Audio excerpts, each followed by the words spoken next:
My name is Nicole Grant, and I'm the head of the Labor Council here in King County, and I'm going to be emceeing this event. I would like to start by welcoming everybody, brothers and sisters and friends. This is a program on solidarity and on affordable transit, and I wanted to start by thanking everybody for being here, because that's an act of solidarity right there, and I see an incredible crowd of leaders from our community. I see an incredible crowd of transit riders and of people who work hard for a living, the people in our community who struggle the most, who give the most, who care the most, and who act the most. And together is where our power is. So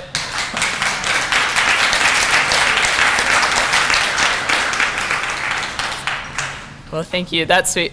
I would like to introduce Katie Wilson. I have a feeling that many people here know Katie. She's a founding member of the Transit Riders Union and the General Secretary of the Transit Riders Union. And she is going to get us started and orient us on the program before us today. So please welcome Katie Wilson.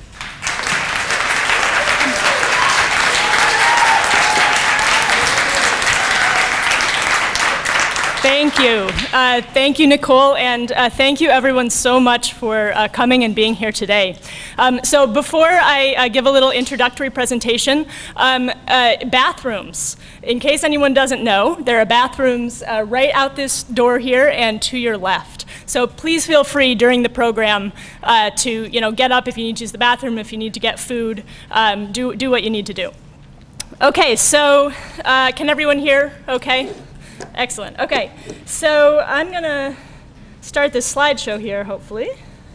Okay, here we go. So I'm going to start by saying just a few words about how this summit came about. So a little over a year ago, the Transit Riders Union organized a large delegation of transit riders to meet with our local elected officials. We called it the Delegation for Affordable Transit. And we had several big meetings with King County and City Council members, Seattle City Council members, where we laid out a number of goals. Here were our goals. I'm just going to read them real quick here. So, roll back the fare increases. This was last spring, right after the fare increases had gone into effect. Free transit for low-income senior and disabled riders. Free transit for low-income youth and all public school students. Reduced fares for college students. Keep the Access Paratransit program affordable. Extend the Orca Lift low-income fare to all Sound Transit services. Commit to lowering fares rather than raising them in the future. And more progressive funding for public transit, including greater contribution from business. So clearly those are some ambitious goals, and we also created a report there, which there's a few copies back, or should be a few copies back on the table, and it's also available on our website. So these are some ambitious goals, and now a year later, we haven't, of course, won all of these things, but some impressive progress has been made, and that's due to hard work, organizing, collaboration, and solidarity among dedicated people and organizations, many of whom are here today. So we're here to chart that progress, to celebrate the solidarity that made it possible, as well as preparing to take next steps. So before the panelists speak about all the great work that's been going on, I want to preface their remarks with a little background and context. Why should we care about affordable transit? Why build a movement around it, and why now? So we're all aware of rising transit fares, but what you might not realize is that this is not a new phenomenon. Actually, transit fares have been rising for decades. So this graph is showing fares since the early 70s, and it's adjusted for inflation, of course, so this is the real cost of transit that's rising. So let's look at some other trends over the same period. Here's a trend that might go some way to explaining why fares have been going up. So at the same time, since around 1970, public investment in transportation systems, including public transit, has declined. And it's not only funding for public transit that has declined. Funding for social services have also declined. So this is a graph showing funding for temporary assistance for needy families, one of the most important federal welfare programs. And that's been going down pretty much since around 1980. So we have a fraying social safety net. And people in this room who have struggled to find adequate services, and those who struggle to provide those services, I'm sure are no stranger to this. And then finally, over that same time period, wages for low and middle income Americans have stagnated. So this is a graph from 2012 showing us what the minimum wage would be if it had continued to rise in step with the productivity of labor, or even with the compensation of all workers, including the highest paid. But instead, real minimum wages have fallen. And of course, in Seattle, we can be proud to be a national leader in the movement to start reversing this trend. So in summary, all of these trends coincide over the past 4 or 5 decades, adding up to not a very pretty picture. We have transit fares rising, public investment in transportation systems declining, wages stagnating or falling, and funding for social services declining.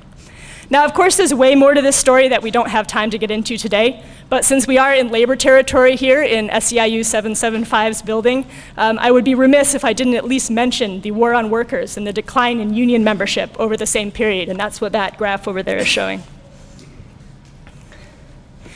So then, 2008, we hit a recession. And all of these problems deepened. So this graph shows the funding crisis that Metro was plunged into when sales tax revenues plummeted during the Great Recession. And so that red area is the funding deficit that suddenly Metro had to try to make up if they weren't going to cut service. So one of the things that Metro did to make up their shortfall was to raise fares.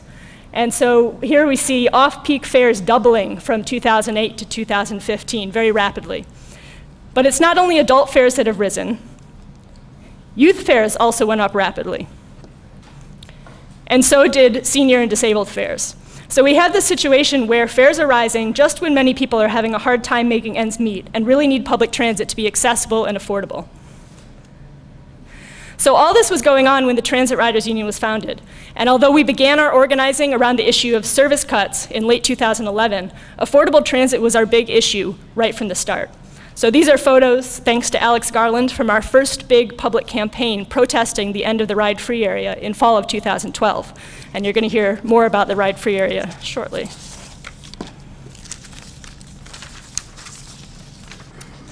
So the Transit Riders Union and many other organizations got busy, and we made transit affordability into an issue that could not be ignored. And within a couple of years, we won a low-income fare. So that's great, right? Everything's fine. Well, that is great. But everything is still not fine, and that's really why we're here today. So here we are, 8 years after the start of the Great Recession, and we're told the recession's over. Now we know that for much of the country, it doesn't feel that way. Of course, here in Seattle, we're in one of a number of urban hotspots that are booming. So there's lots of money, there's rapid development, and many people are doing very well, but not all of us. We're increasingly living in a divided city and a divided region. So we all know this, we hear about it all the time, and we live the reality of it all the time. Housing costs have risen out of sight, so you need to make $29.29 per hour to comfortably afford a one-bedroom in King County these days. A high percentage of households under 50% of area median income are severely cost burdened, and that's mainly with housing and transportation costs. And of course, we have a homelessness state of emergency to show for it. So here's a quote from the Seattle Times. Comparing the devastation of homelessness to flood and fire, local leaders Monday declared states of emergency in Seattle and King County. More than 45 people have died on the streets of the city of Seattle this year, and nearly 3,000 children in Seattle public schools are homeless, Mayor Ed Murray said. So that's where we're at. So the question for us as a Transit Riders Union and as transit advocates is, how do we make sure that this same story does not play out in our public transit system? As population grows and development accelerates, we are also investing in transit. Maybe not nearly enough and not nearly fast enough, but it is happening. So in fall 2014, Seattle passed Prop 1, which is putting $45 million a year for 6 years into bus service in the city of Seattle. And then last fall, the Move Seattle levy passed, 9-year, $930 million investment in Seattle's transportation infrastructure, including transit. And then this fall, we're going to have on our ballot Sound Transit 3, $54 billion, 25-year plan for regional light rail expansion. So again, it's not happening enough or fast enough, but we are expanding our transit system. But the question is, who are we building this transit system for? Is it mainly for people who have lots of money? We know that private development is happening for people with lots of money, but the question for us is public investment in transit also mainly going to serve people with money? And that's something that we can influence. So Orca Lift is a hugely successful program, our low-income fare program. Over 31,000 people have enrolled, and over 3.7 million trips were taken in the first year of the program. But it's not enough, and frankly, many thousands of people are being left behind. So I'm going to read these quotes. The first one is from Lisa Barnes, who works at Queen Anne Helpline. Orca Lift does not help the people I see daily at work who are living on the most fixed and bare-bones incomes: Social Security, child support, SSI, disability or veterans benefits, and unemployment insurance. I see people in their 70s who are not in perfect health trying to walk up Queen Anne Hill to get to our office for one of our pre-packed grocery bags in the rain. And then this next quote is from Barb Baldwin, who's here today, a TRU member. The homeless have to spend their time getting 1 ticket a week here and 2 a month there and 4 every other month at another place. It's very exhausting. I wonder, have they at Metro considered a homeless rate for the Orca card? Do they understand how much time and money that would save? This is my highest hope. And especially if you consider people trying to raise children in our city on a low income. Here's a quote from a rider. While we live on insufficient income to pay for food for an entire month, if I want to give my child the access to the kinds of classes that give her skills and greater confidence in herself, I have to pay both for myself and my child whenever I transport her to her classes, doubling the cost of her transportation. I have a disabled bus pass, but the added cost of her fare, which is higher than mine, is still prohibitive. I grew up in Seattle when you could pay the rent with a part-time job, when you could make lifestyle choices and still retain your dignity, when those living in poverty with disabilities did not need rent subsidies, when you could get a good job and take care of your family. It didn't even have to be a career to be able to save and buy a house. So what we have to recognize here is that high housing costs, which the vast majority of people cannot avoid, suck up money that could have been used for other necessities like transportation. And you can imagine how this is especially a problem for low-income families who often have to deal with car expenses for a primary breadwinner, as well as transit costs for multiple other family members. So what happens when people can't afford transit fares? It's pretty obvious, but let's just go through it. Loss of mobility and diminished quality of life.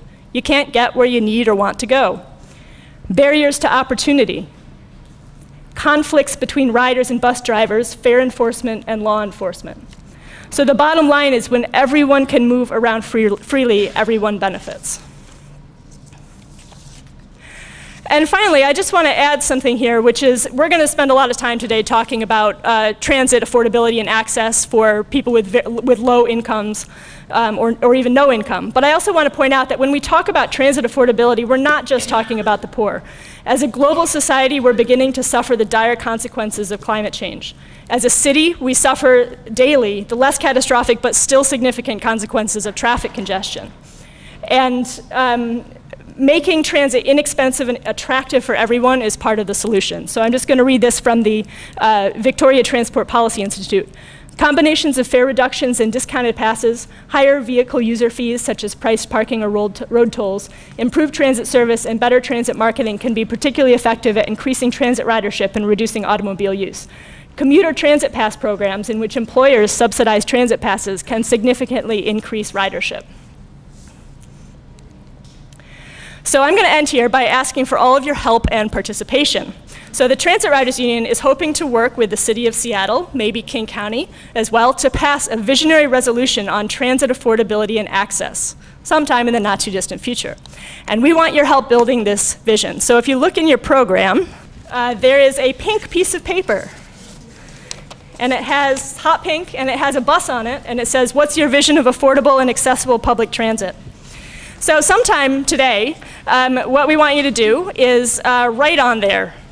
And there's some questions there to sort of help you out. And then maybe stick it up on the wall or pass it. So Freddie over there has got pens. So if you don't have pens, he's going to pass around some pens. We're going to stick these up on the wall, and then we'll collect them, and we're going to transcribe them and post them on our website. And then these, we hope, are going to inspire us as we work on ideas for this resolution.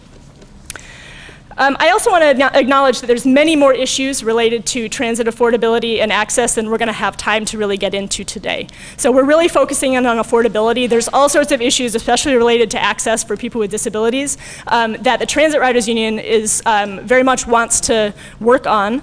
So even if we don't get to discussing a lot of these things in detail today, I encourage you to get involved because there's a lot of work to be done.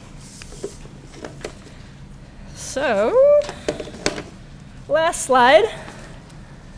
Solidarity. So I hope I've convinced you all, if you weren't already convinced, of the importance of affordable transit. And I'm going to pass the mic back to our MC so that we can hear about the work that's being done to address this issue.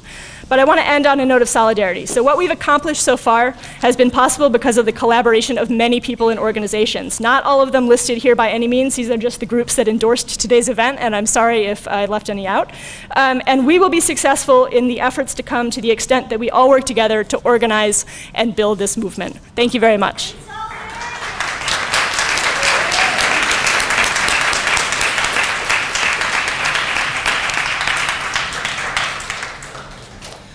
Thank you so much, Katie. And I wanted to give everybody a special greeting from Kenny McCormick. He is the president of Amalgamated Transit Drivers. I want to say the Amalgamated Transit Riders, but that's us. Amalgamated Transit Union 587, and he sends warm wishes from all the unionized bus drivers at King County Metro and Light Rail. Next up, we have a panel of experts and advocates, and I would like to ask that our panelists join us at the microphone one by one so that we can all hear you, and then we're going to have some discussion in the room here.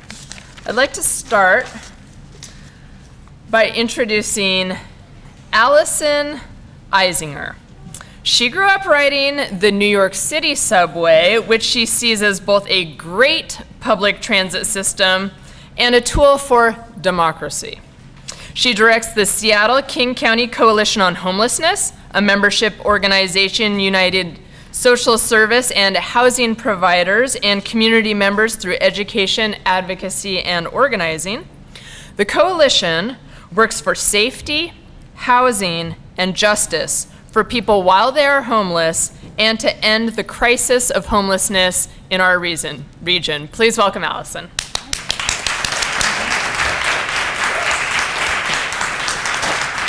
Okay, thank you, Nicole. I'm a little short for this microphone, but can you hear me all right? Okay, thank you, sir. That's too high. All right, thank you. So I'm always uncomfortable being introduced as an expert. I'm more comfortable being introduced as an advocate. But what is especially exciting about the chance to be here with you today is that we actually have a room full of experts and advocates. I am really thrilled to just have an opportunity to take a few minutes, because we have many good people and awesome campaigns to hear about, to talk about some of the work that the Coalition on Homelessness, the Transit Riders Union, and many others did to win the low-income Orca Lift fare.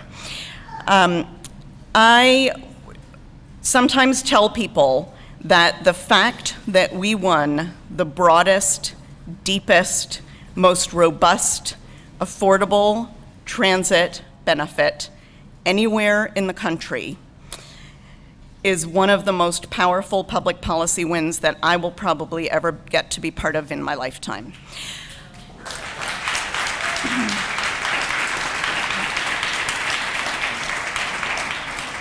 And as is always the case, there are many kind of behind-the-scenes factors that went into making that possible.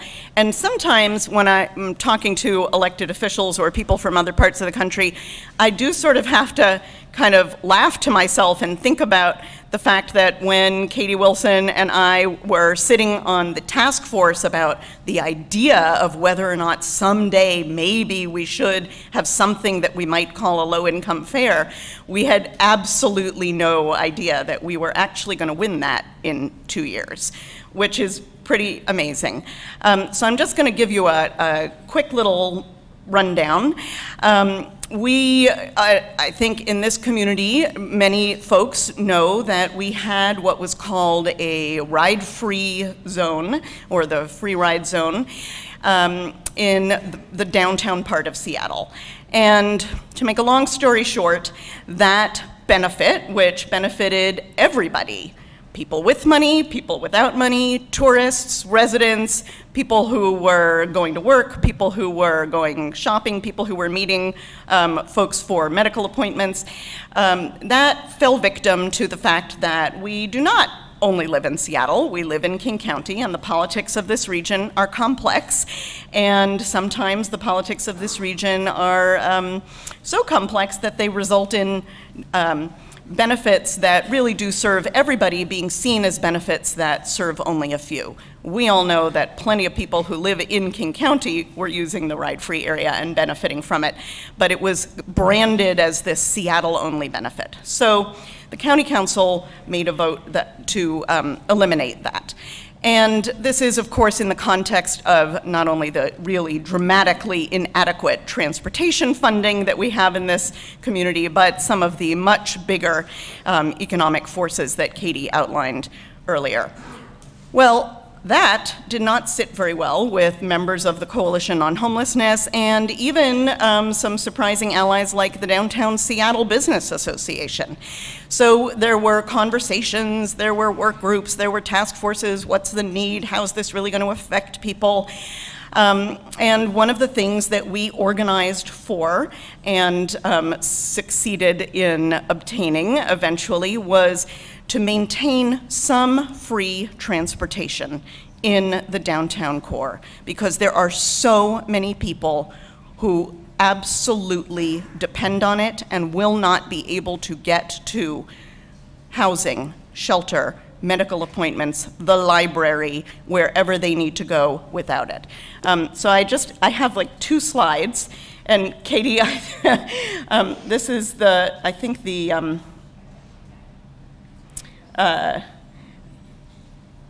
well, I'll keep talking, and when this comes up, you'll see what the slide represents. So there is now a solid ground circulator, which is running in our community, not as many hours and not as many days as we had wanted and needed it, but it still serves hundreds of people every day. And the advocacy that we all engaged in to ensure that we could maintain that, oh yeah, that's, that is a little ride-free area plaque that someone who shall remain nameless obtained for me on the last day of the ride-free area that sits in my office. But it's really the next one. There we go. Okay, so the bus rider Mad Libs. This was thought up by one of our members. And it was basically just a way to, give people a little script. So what's your name? What's your walk in life? When you go downtown, are you usually there for work, play, tourism, shopping? Who's the last healthcare provider whom you saw? This person wrote in nurse practitioner. What's your favorite weekday? And what's your favorite weekend day? And what's your favorite weekday? And then if you pull it out, you get a lovely little Mad Libs message, which we sent to the mayor of Seattle, King County executive, the Seattle City Council, and King County Council members. We collected hundreds and hundreds and hundreds of these. And yet, we knew that circulator wasn't going to completely cover the need. And of course, Seattle alone isn't the issue. So we knew that we needed to get serious about a low-income fare. And King County Council member Larry Gossett, when we sat down and met with him, uttered his classic line, which is, if you bring the street heat, I will bring forward the resolution. And So we did. One of the reasons that it is great to partner with organizations like the Transit Riders Union is the creative, direct action and public visibility. And so as we were fighting to keep the circulator in play, we were also showing up and packing the King County Council chambers to the rafters. One of the most powerful pieces of testimony was from one of our members who worked at Plymouth Housing Group, who said that she had asked a woman who was actually no longer homeless, lived in one of their affordable housing programs designed for people who had been homeless, and had a hard life and had a number of serious health problems. And so this social worker said, you know, Mary, I want to make sure that you're planning for how you're going to manage to get to your appointments when the ride-free area is gone, and I am really curious what you are planning to do. And Mary's response was, it's no problem, I know that it's happening, and I just figure that I'm not going to go to my appointments, and I can always call 911 if I have an emergency.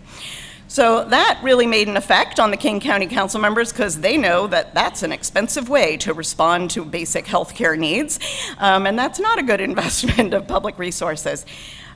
So we sat on, you know, endless task forces, and there were people in this room, and I really want to credit you, who showed up during a long, hot summer of 3-hour task force meetings to keep it real in the back of the room and just observe and bear witness to the conversation that was highly theoretical at times and highly detailed at times. And again, Transit Riders Union had people at the table. Katie was one of them, who really understood the nitty-gritty of the policy issues. And together, we, I think, were able to explain to the folks from Metro, we are not against you, we are your best allies.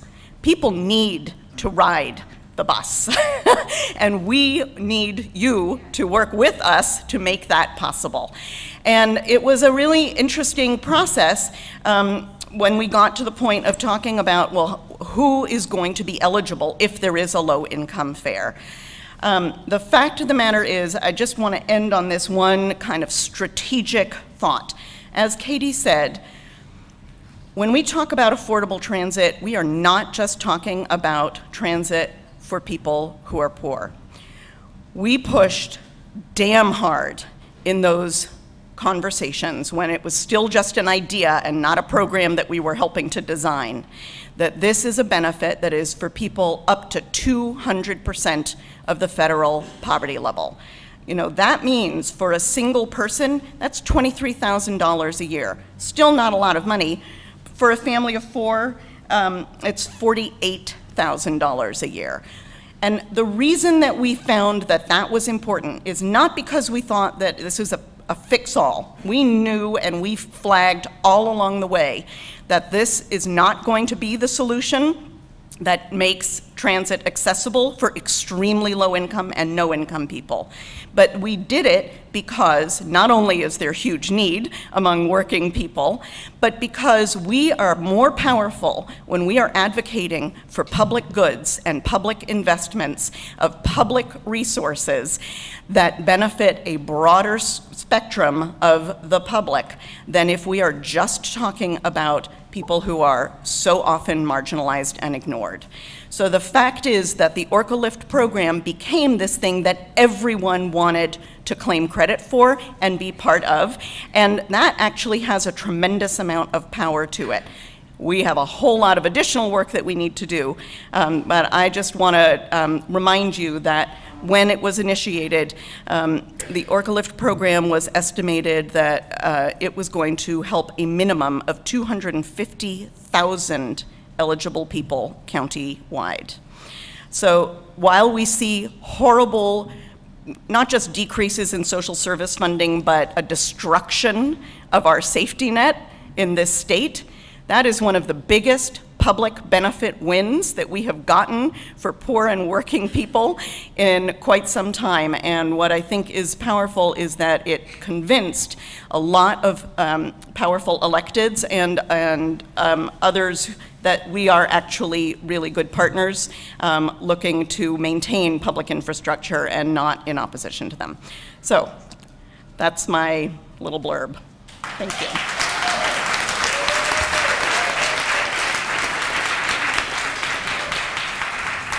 Thank you so much, Allison. I want to take a quick second to shout out some of the leaders from our government in the room today. Councilman O'Brien, thank you. I see Rebecca Lieberman from Councilwoman Sawant's office. Thank you for joining us.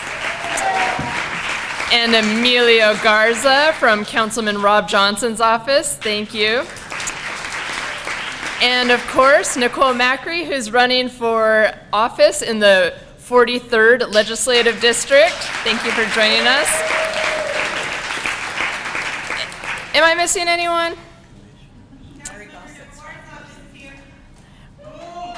Yes.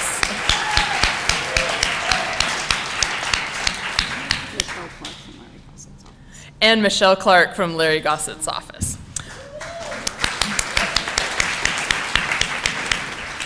Next, I would like to invite our panelist, Mariam Bayo, who is a student at Rainier Beach High School, to join us. She is a leader in the students' campaign to win free transit passes for all low-income students. Please welcome Mariam.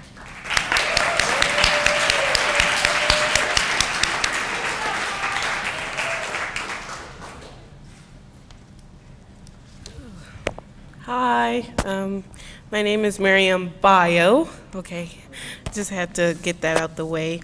Yeah, it's okay.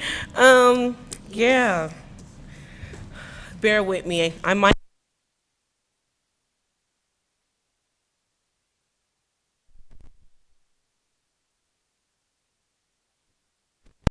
Started applying for orphan cards.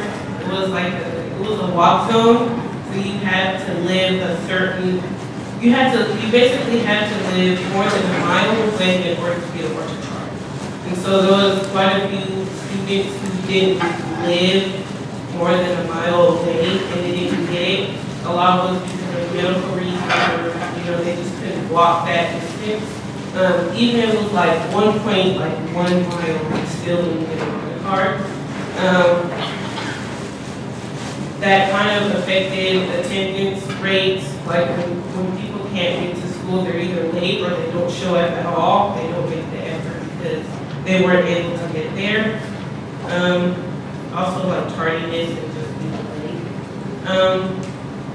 I think why public transit is important for students.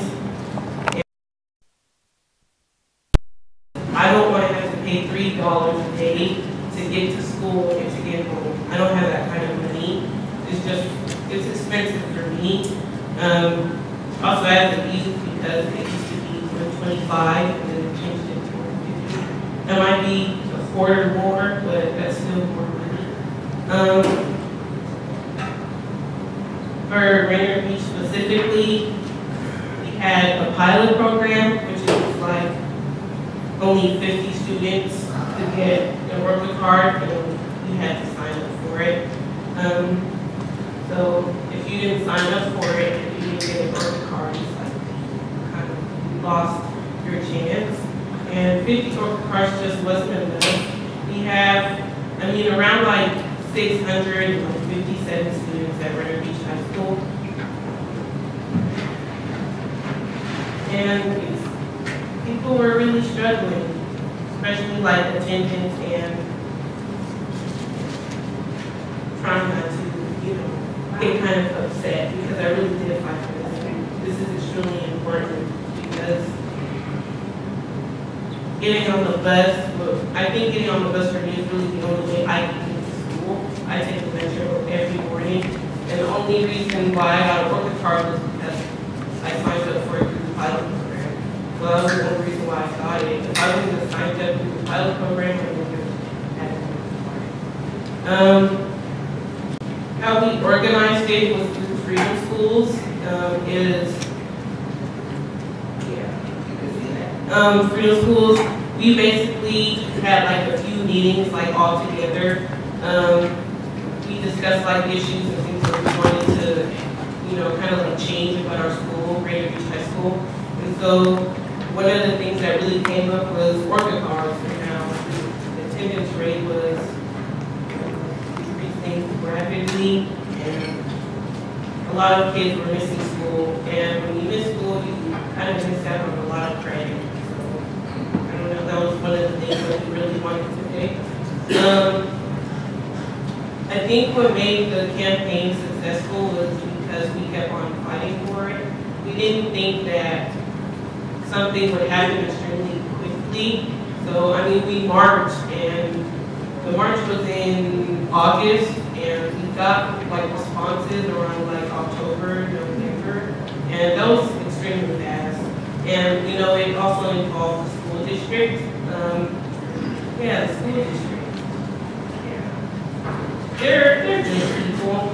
We just wanted more help than what they gave us. They kind of, like, I went to every single meeting, and I kind of felt like they wanted to not really want to help us out because we really marched. Like, we went from Seattle Public School District, like the building, and then we marched to City Hall, and the mayor, Ed Murray, was there, and you know, it got a lot of attention, a lot of response, and a lot of media. But like throughout the school year, it was a challenge because like some students still were getting work cards and still struggling. And so like we were going down to like the school district, and it wasn't like a panel, but they were giving us like 5 minutes to, you know, express our concerns and things that we want to change. It was a good outcome though. A lot of people got working hard. And we got $1 million for it like 2-3 months after it had happened. I feel like what still needs to be done is just like support from a lot of people, just helping us out, like getting the word out that a lot of students still need cards.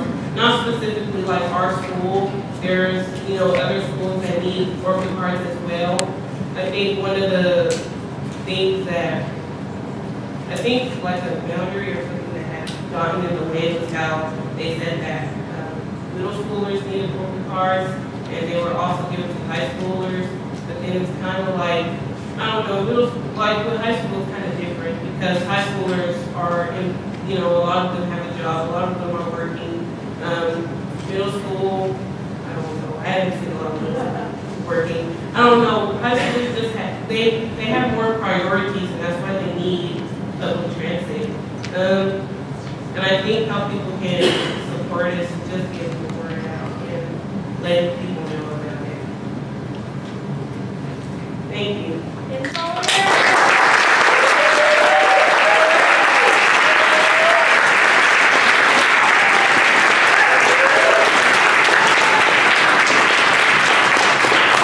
Thank you, Mariam, for fighting that fight and winning for so many students. It's really important, and a lot of people are going to graduate and have amazing education because of your work. I have a friendly request from the audience that when people are excited and happy and they want to clap, to instead engage in hand waving because hand waving is more comfortable for people that have sensitivity to noise. So can we just wave hands on that? Yeah. I want to clap. My experience. I would like to next say that Shane Brookman is unfortunately homesick and unable to be here today, but instead we have a clip to show of the college students' testimony at a joint city-county transportation meeting earlier this year, and a statement to read from a student about the current status of the campaign. So Katie is going to deliver that for us. Thanks.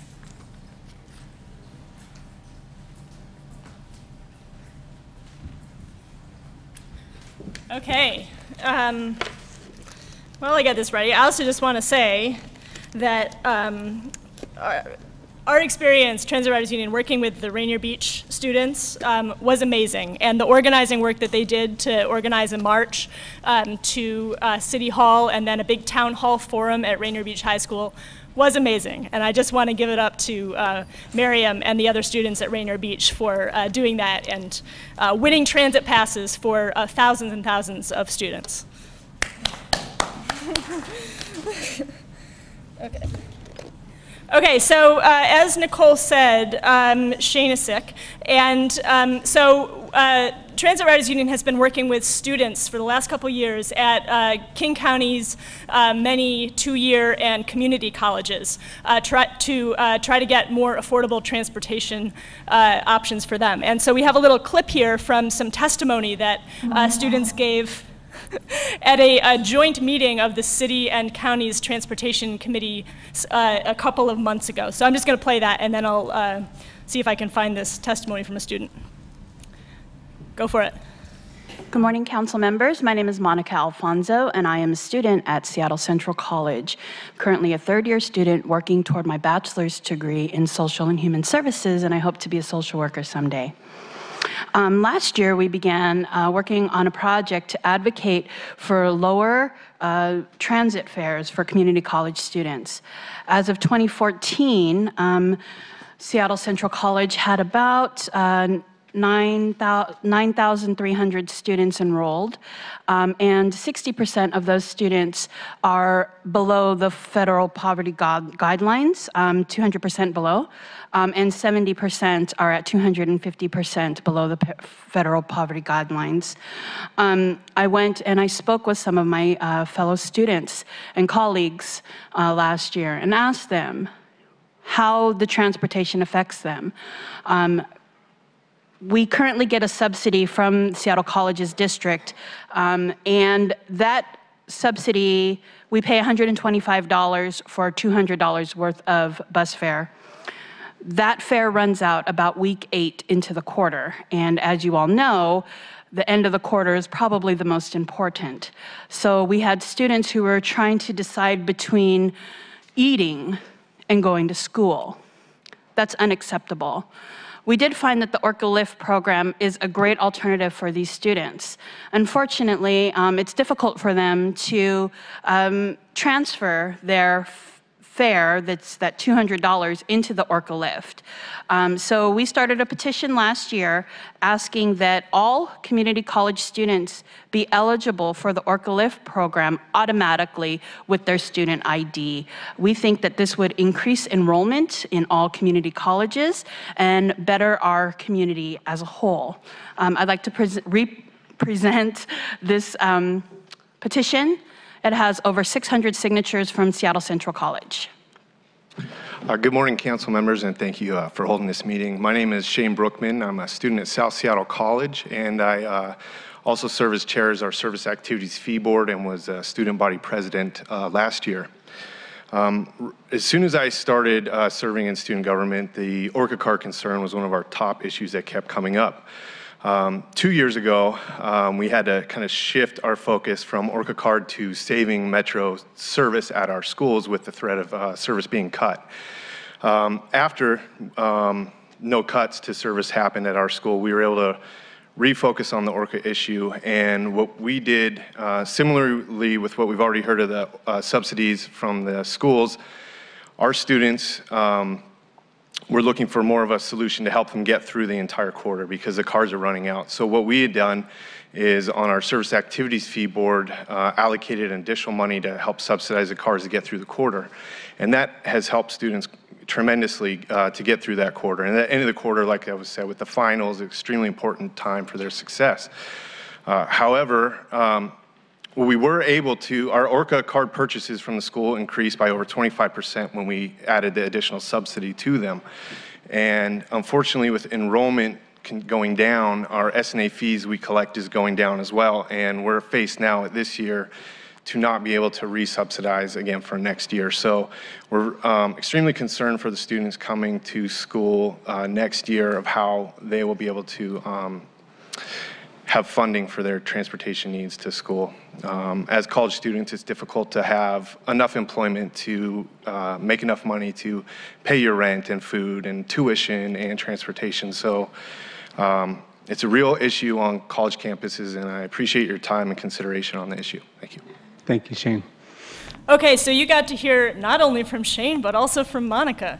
Now I'm going to read a little statement from Amber Nicholson, who's I think she's head of the Office of Sustainability at Bellevue College. So she's just got a little update on what's happened since this Transportation Committee meeting.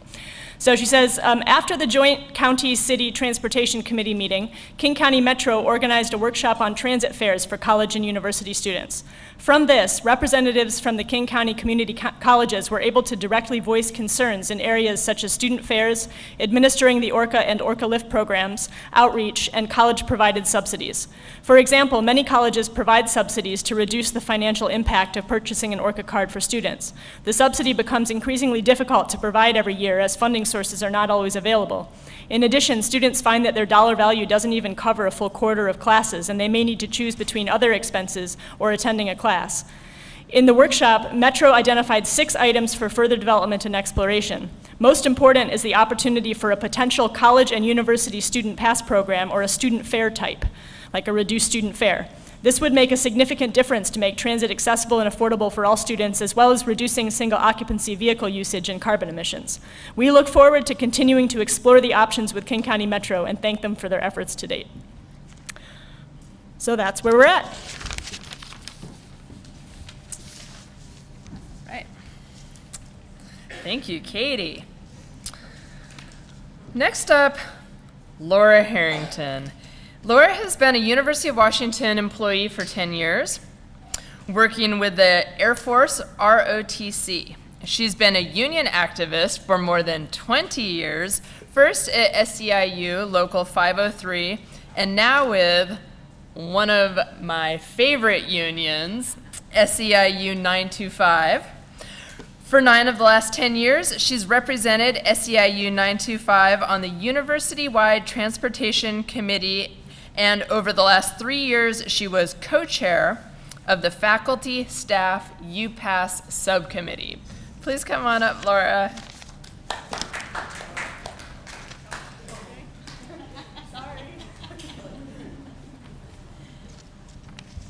Habits are hard to break. So first of all, I want to say that when I was a teenager, I wasn't doing what she was doing.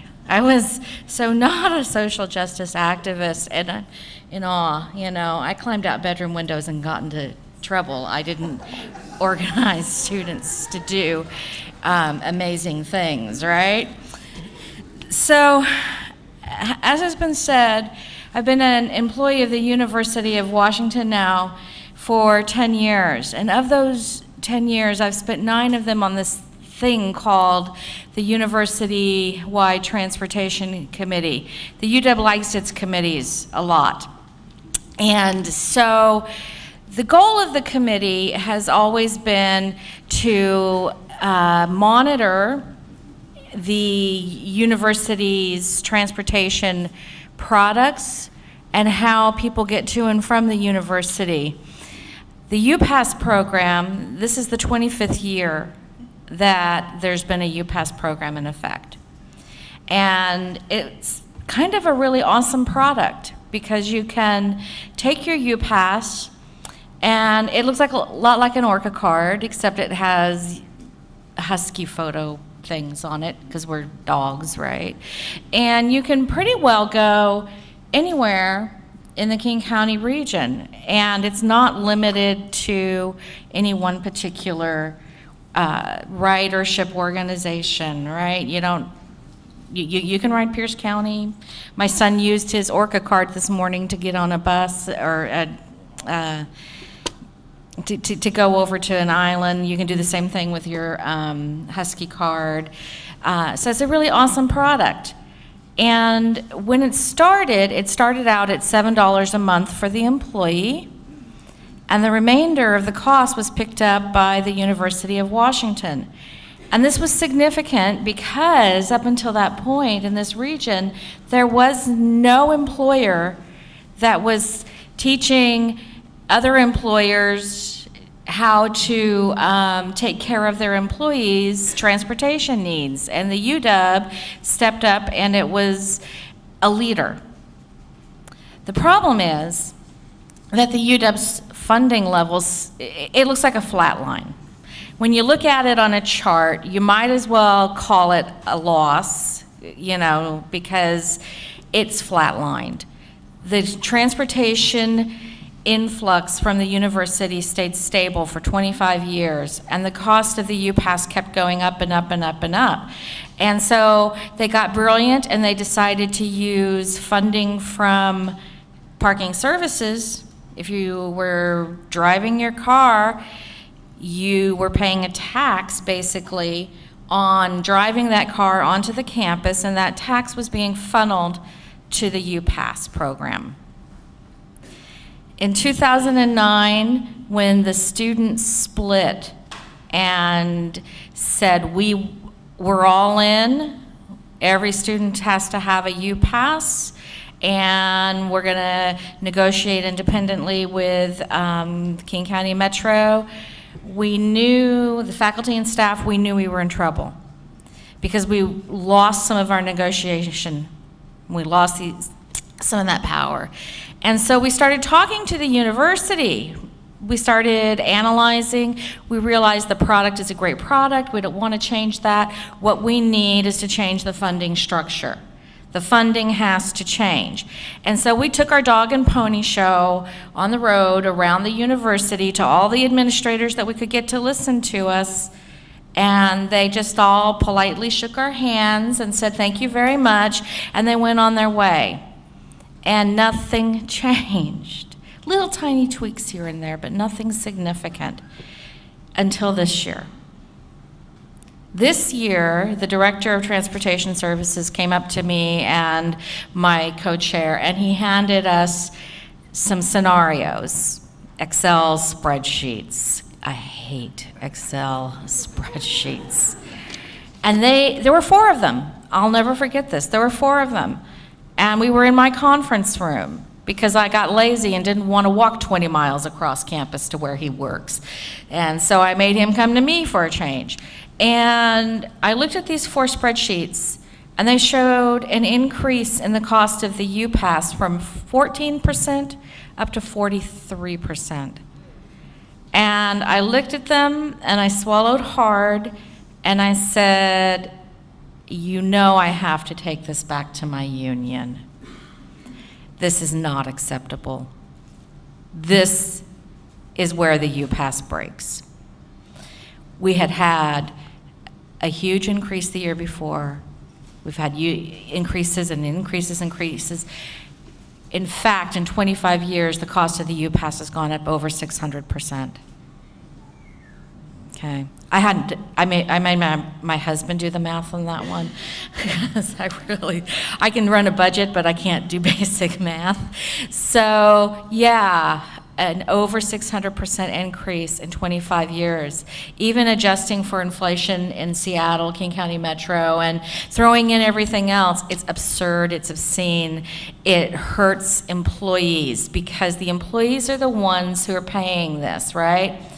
The employees, and it's disproportionately hurting the lowest the lowest paid employees, because the lowest paid employees live the furthest out where we can find affordable housing, which means our transportation costs are more significant. So I took those spreadsheets to the union, and I'm not going to lie to you. If you're sensitive with your language, I'm sorry, but all effing hell broke loose on campus. And the Director of Transportation Services ended up resigning. We're not going to be paying more this year for our UPass. We finally got the attention of the administration, and we are going to have to figure out something moving forward.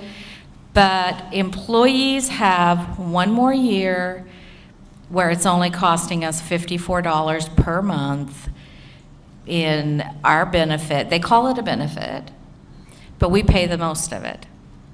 So something's going to give, something's got to give. The unions are now watching closely.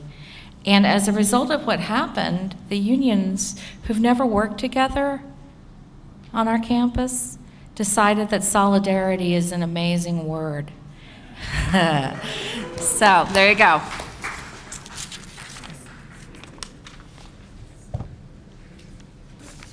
Thank you so much, Laura, for sharing your fight on how workers use solidarity to stop increases of their UPass costs. I sense a theme here, and that is when people stand up for themselves and fight, they win.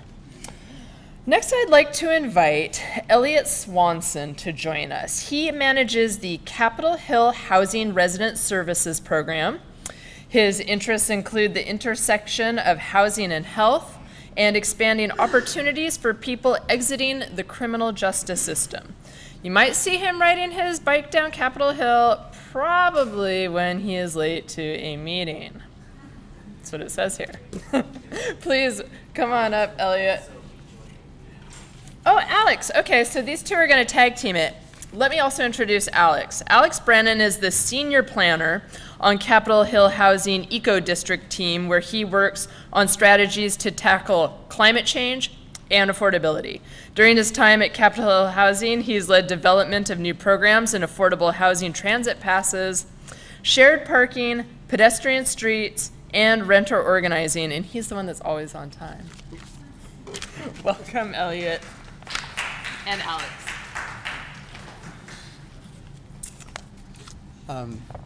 Hi, folks. Thanks, Robert. Boy, they really tightened that down. Right, that's good.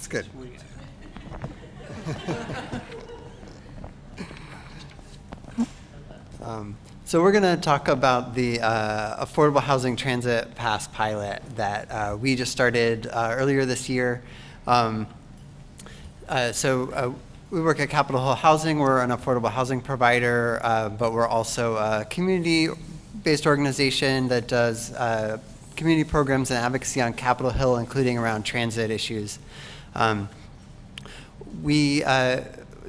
This idea started out a couple of years ago.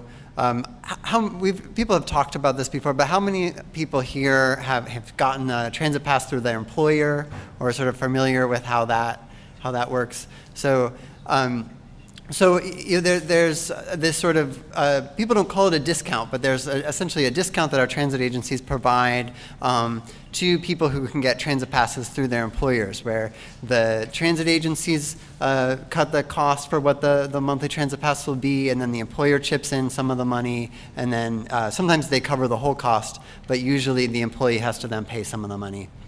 When we were surveying folks on Capitol Hill, we would survey people in market rate buildings about how they use transit, what kind of pass they used, and most of them got a pass through their employer. So either their employer was covering the entire cost of their pass, or their employer was covering half of it at an already discounted rate.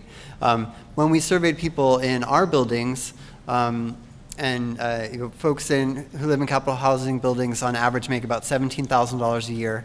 When we surveyed people in our buildings and other affordable housing providers in the neighborhood, they were almost all paying for their passes on their own. And so, that seemed kind of like the opposite of what you would want the system to be doing. So we started looking at, well, what are ways that we can help people get more affordable access to transit? Because after housing, transit is the biggest expense in general for a household. One thing that we found out through this process is that there's actually a program that's just like the employer program for property managers. So a property manager can opt to use this same program to provide transit passes to all of their residents. There's a discount that the transit agency provides, and then the property manager has to also chip in at least half of the remaining cost of the pass. So we really wanted to do that in our buildings. The challenge is that, unlike for a market rate property manager, we can't raise our rent a little bit to then cover the cost of providing this additional benefit. Our rents are fixed, and there wasn't a really obvious additional revenue stream to do that, even though the cost wasn't huge per person. So we started trying to look for other funding options, and we eventually approached the Seattle Department of Transportation and said, well, what if you gave us some support to try this out in just a couple buildings? And we were really pleasantly surprised that they said yes to that. And so they are supporting what would be our half of the transit pass cost in 3 buildings. It's 122 apartments on Capitol Hill. And the idea is that we're going to see sort of how this works, how many people participate, and how much it costs next year. Because the way that the transit agencies calculate the cost, the first year is calculated one way, and then after that, it's calculated based on how much people use the passes. So it's possible that the cost will go up a lot next year, but at least for this first year, it's a really great deal. Depending on which building it's in, the passes cost between $10 and $16 a month. So that's dramatically less than the low-income fare. And so we've had really high participation, even from people who had already been, getting a pass through some other program. So we're really hoping that it continues to stay in that range, and ideally we want this to be something that can be expanded to all affordable housing properties in the city. We think that we're a great way to deliver transit access to our residents. And so we hope that you all, as this moves forward, will join us in encouraging the city to continue to look into this and support this. It could be a really cost-effective way for the city to support low-cost transit access for low-income people in Seattle. And so, but Elliot's actually administering the program, so I'm going to turn it over to him to talk about how it's been going so far. Great. Thank you, Alex. So I've had the pleasure of actually administering this program, i.e. signing people up for their ORCA passes. It's been a great way to interact with some of our residents because they're getting an amazing deal. And one of the things we were really interested in looking at is, would people who had a Lyft pass or maybe a disabled or senior pass sign up for these? Would it be worthwhile for them? And there was a resounding yes to that. Over 50% of the folks who have signed up were already paying for some sort of pass. Another 30% were getting employer-provided passes. This still wound up being a fantastic deal for folks. Anecdotally, we've heard of residents saving over $100-some a month on their monthly transportation costs. So if you're making $17,000 a year, that's really a substantial sum of money that's left in your pocket. So we've been really excited to be able to do this for the residents. Another thing that we've heard sort of anecdotally is that people are actually utilizing transit more frequently. We were lucky enough to start this just after the Capitol Hill Light Rail station opened, so people have been able to get downtown much more rapidly. It's much more accommodating to people with mobility issues. So I've heard of people actually starting to go to the doctor for the first time after maybe missing appointments for several months because they can now afford to, take someone with them. And yet we've had really a wide range of people signing up, from high school students to people who work downtown to people who aren't working or maybe thinking of getting back to work sometime soon. And this has really made a lot of those things a lot easier for all of those folks. Administratively, it's not a very substantial burden for Capitol Hill Housing. We spend just a few hours a month sort of auditing this, signing additional people up, but we are really convinced that this is a model that other housing providers can adapt and start offering to their residents.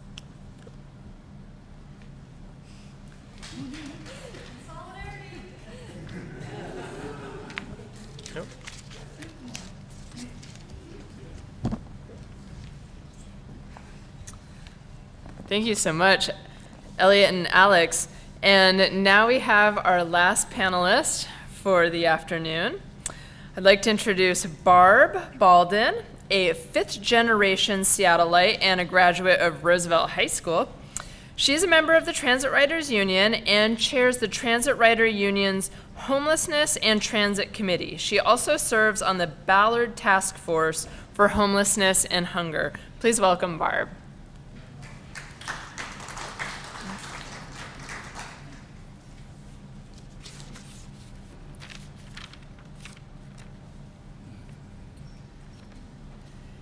And after Barb shares with us, we're going to be going into audience questions and comments. So hopefully you guys have been thinking of things you want to share, looking forward to it. Hoping to keep comments to 1 to 2 minutes so we can get as many as possible. So please, I hope you'll come up to the mic and share with us when Barb's done. Thank you.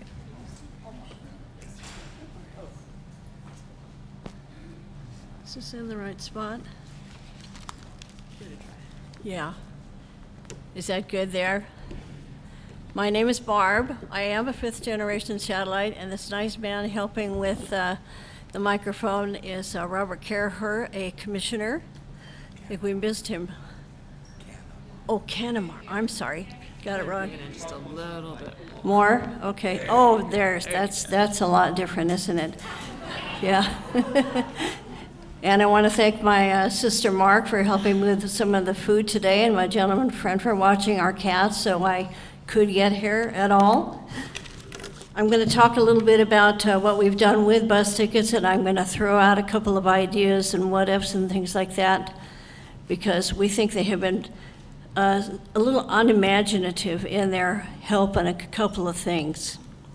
For over 20 years, King County Metro has had a reduced fare bus ticket program.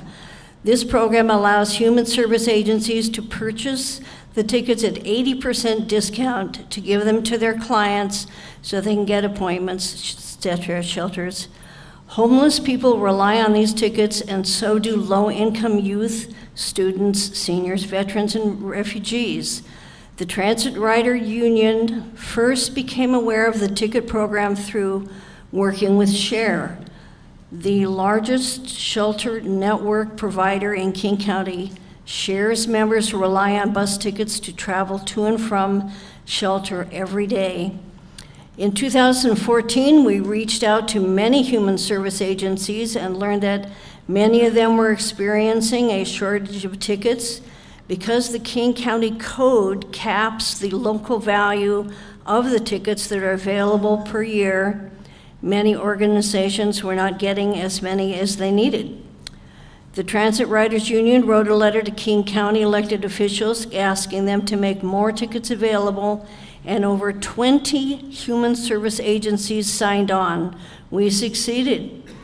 In fall 2014, the County Council passed an ordinance expanding the program by over 35%. Then in 2015, we started realizing that when the new light rail stations opened in March 2016, this was going to create a problem for people who rely on the tickets. The tickets were not accepted on Link Light Rail, only on buses. When Metro restructured bus service around the new rail stations, this would make it difficult for people to get around. This problem already existed for people traveling to the south end, but it was about to get much worse. So in early 2016, we wrote a letter to King County and Seattle elected officials and Metro and Sound Transit, urging them to come up with a solution. All the elected officials we spoke with agreed it was a problem, but nothing seemed to be happening. So we decided to hold a big demonstration, a ride-in, a few weeks after the Metro service restructure. We planned to ride on the light rail without paying to show the situation that the ticket users were in, needing to get around but not able to legally ride the rail. We started a petition and announced our action. And very quickly, we heard from the county executive's office that they were working hard on a solution. Starting in June 2016, agencies can purchase combo tickets consisting of a light rail day pass attached to 2 bus tickets so that their clients can ride both buses and light rail. So we won. This is a great step forward, but there's still a lot of work to do. We want to keep organizing with transit riders and human service agencies to improve the ticket program and find other ways to make transit accessible for people who can't afford Orca Lyft. One problem is that many human service agencies are short on funding themselves, and they can't afford to purchase enough tickets. We would like the county to reduce the price that agencies pay for the tickets. We would also like for homeless and very low-income people to be able to have unlimited transit passes at a very low cost or free. The bus tickets are very costly and time-consuming. The homeless on the street get 1 ticket every week at one church, and 2 every month at another, and 4 every other month at another. How can you get your life back together on that? And what about a transfer extension rate like 3 hours? And what about 2 additional hours at 50 cents each for an option? I feel the justification is the unequal treatment between the bus tickets and the monthly bus passes. I can tap my senior card all day long or all month long, and it doesn't matter diddly squat. But somebody who actually just has the occasional bus ticket, or somebody going up to the VA occasionally, or just about anybody who doesn't get it right a lot with a monthly pass, they are very penalized on that. So we would like to invite you to sign and add to the letter you have in your program. Please put any ideas you have, and if you return the letters to us before the end of the day, we will submit the letters to County Executive and County Council. Otherwise, please send them on your own. Thank you so much.